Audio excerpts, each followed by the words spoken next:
The classroom is filled with eager students. Ronnie, a 10-year-old boy, stands in front of his classmates, holding a picture of his grandfather's dog, Hachi. My personal hero is my grandfather Parker Wilson's dog, Hachi. Let me tell you his story. Parker Wilson, a professor, finds a lost Akita puppy at Bedridge railway station. He picks it up and looks around for its owner, but finds no one. He takes the puppy home. Parker's wife, Cate Wilson, is initially hesitant about keeping the dog. The dog remains unclaimed and starts bonding with Parker. Parker's Japanese friend, Ken, visits and notices the dog's collar tag with the character for Hachi, 8 in Japanese. He explains that the dog is an Akita breed, and Parker decides to name the dog Hachi. 8 is a lucky number. Hachi is a perfect name. Cate eventually warms up to Hachi, but he sleeps outside in his own shed.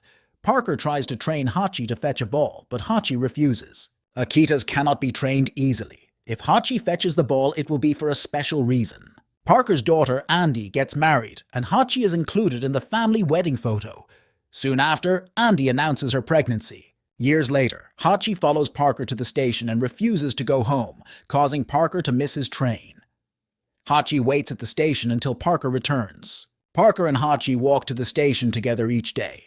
Hachi goes home and returns to the station at 5 p.m. to wait for Parker. One morning, Hachi behaves strangely at home and brings the ball to the station.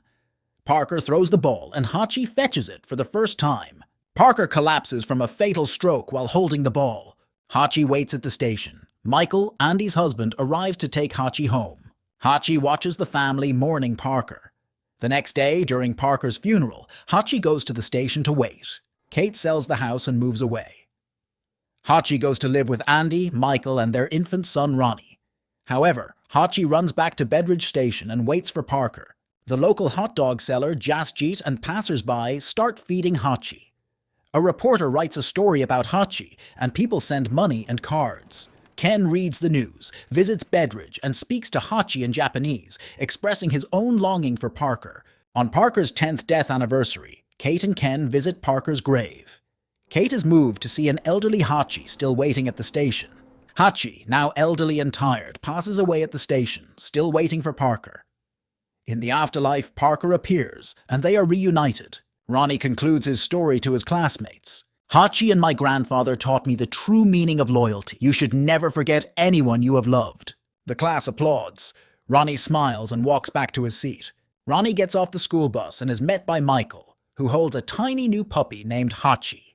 Ronnie and the puppy walk through the same tracks Hachi traveled years ago.